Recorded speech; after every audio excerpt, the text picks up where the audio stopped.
So this is the third lecture burst for Chapter 11, Groups and Individuals. And I have opened up to a slide here with a quote from Abraham Lincoln. Nearly all men could stand adversity, but if you want to test a man's character, give him power. So he was of the mindset that adversity is nothing. Anyone can deal with that. But the true test of character is what people do with power when they're given it. And I love this because this is what sets us up for what we're going to look at next, which is the Stanford Prison Experiment. Now, I've posted the videos on this week's Plato page, where you're going to take a look at the original Stanford Prison Experiment, Stanford Prison Study. It's a BBC documentary about it, so it doesn't show you the full-length video. I couldn't copy that for some reason from YouTube, but if you're interested and want to see the full-length 50-minute Stanford Prison Study, you can just type it into YouTube and it'll bring it up, but it would not let me copy it and put it in for you guys. So I chose a 30-minute video to show you guys. It has snippets from the Stanford Prison Study and really talks about what happened. This is also the topic of your article number 25 reading, where they revisit the Stanford Prison Study and discuss some of the lessons learned from the study. And so I'm going to just overview really quickly some of those lessons were that the power of the situation and the social setting in which behavior takes place matters. Okay. Situational power of the situation is most salient or most important when the setting is novel or new to the person. They're not used to it, because really in those kinds of settings, there's not a lot of guidelines for what the behavior should be, or historical reference from the past of how should I act, what should I do. And there can be ambiguity, which is unclearness, right, of role boundaries. What's my role? What's your role? What do those mean? Authoritative, sort of institutionalized permission to behave in certain ways, depending upon the setting, especially in prison settings.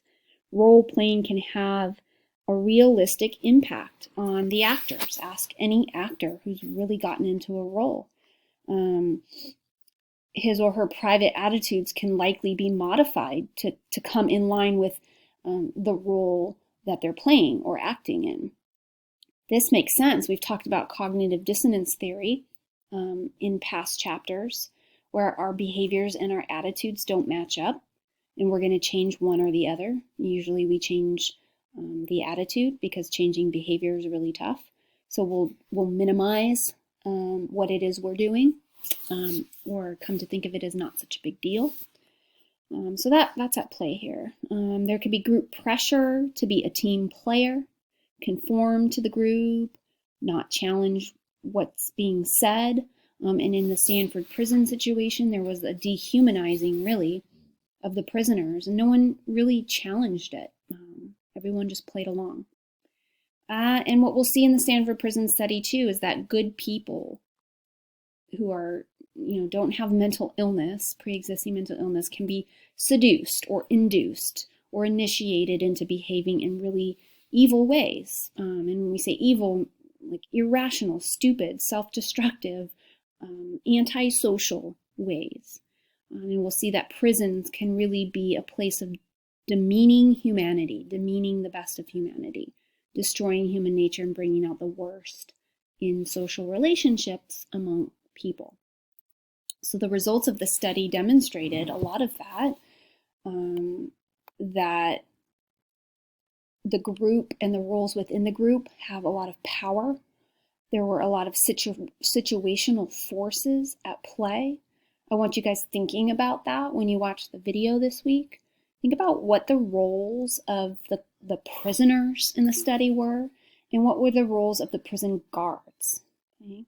And how pervasive were those roles.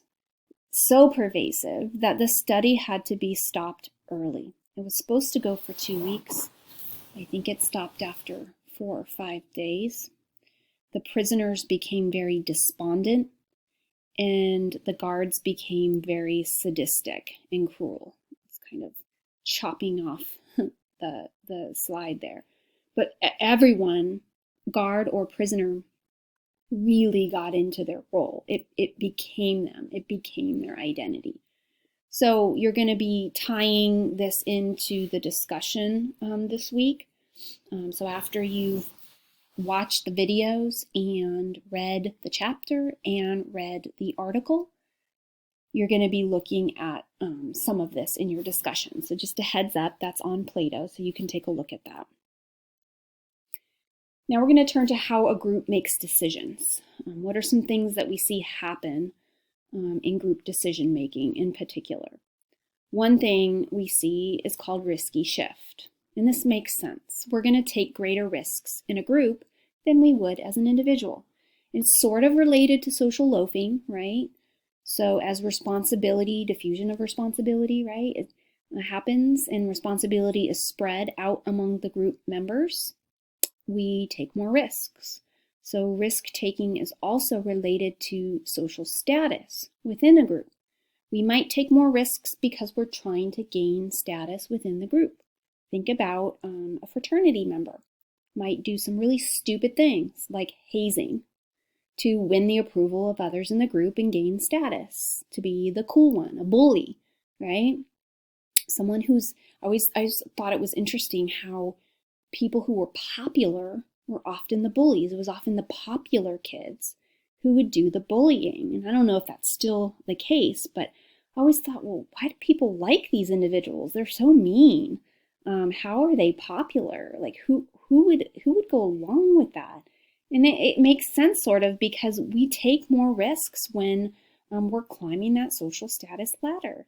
And we tend to throw out our good senses and see things as cool when someone who's a leader in a group starts doing them, right?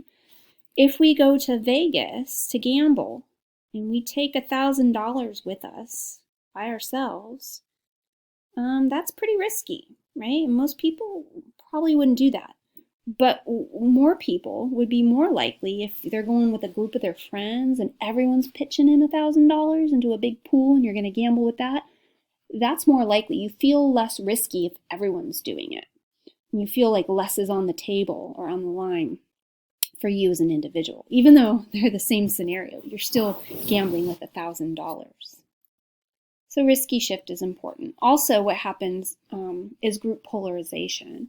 And this is the tendency for members involved in a group discussion to take somewhat more extreme positions and suggest riskier actions when compared to individuals who've not participated in the group discussion and maybe were making decisions on their own. So group polarization is thought to be due to sort of two primary characteristics of people within a social group. And these characteristics we've talked about before. One is social comparison. Okay?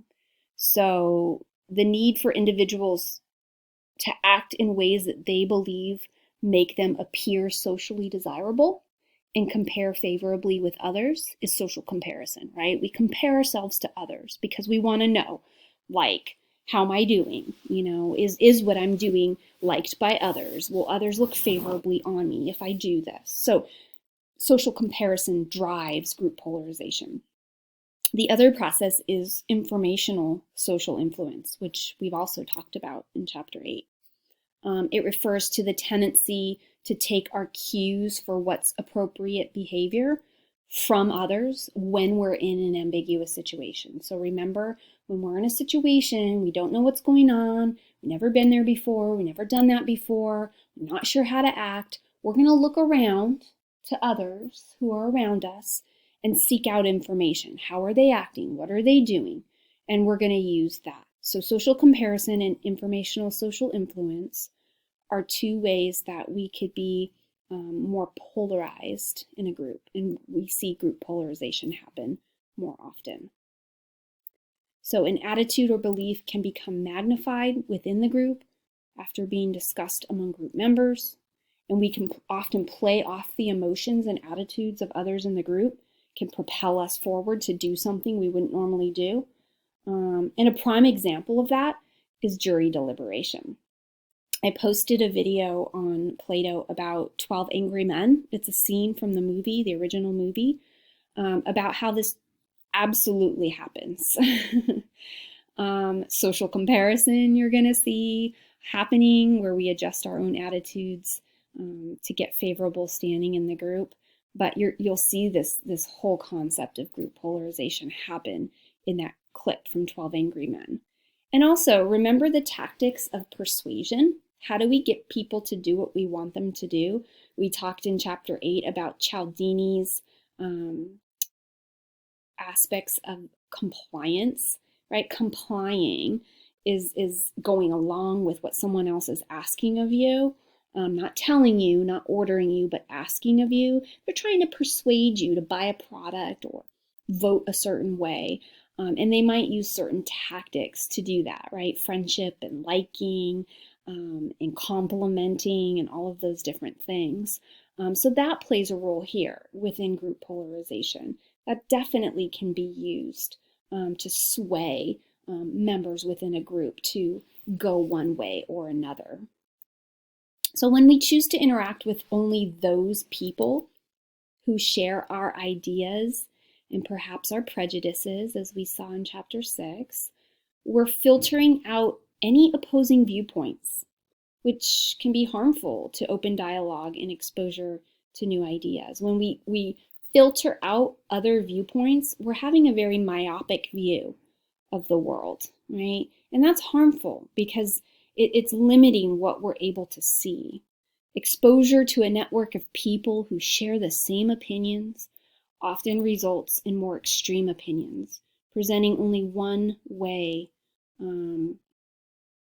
or I should say presenting one way social networks can affect our opinions. On Facebook, generally you're seeing posts of all your friends. And oftentimes your friends think and act like you do. So is that really representative of the culture as a whole? Or are you getting a one-sided view of things which further confirms that, well, my beliefs are correct and what I think is true? And when I see someone's post that doesn't agree with what I think, or they have a different opinion than me, I'm just going to hide them, or I'm going to unfriend them so I don't have to see it. So really we're wanting to surround ourselves with just a bunch of yes men, people that think and feel the way we do. We don't want to be exposed to anyone who thinks anything differently. And that's really sad. I've seen this a lot with the whole issue with being gay, or somebody posting a view of, oh, I'm like anti-homosexual, or I think this, and people will just drop them, delete them, rather than open themselves up to hearing their viewpoints, which albeit can be frustrating and tough. They'll just delete them. And so it's hard because then you're not understanding the other side. You're not trying to facilitate conversation or anything like that.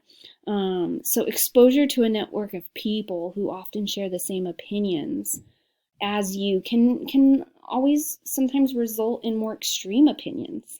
And so this is how we see social networks like Facebook affecting our opinions there, or certain search engines that we use, or news sites that we watch. We may be only watching certain ones or exposing ourselves to certain ones.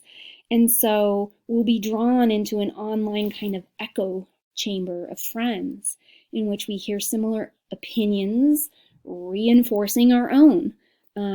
Or can we interact with a more diverse mix of friends and open ourselves up to different thoughts and different opinions that might force us to get out of our comfort zone and try to understand people a little differently. And this all relates to group behavior. And so the next concept that we're going to talk about in the next lecture burst is groupthink.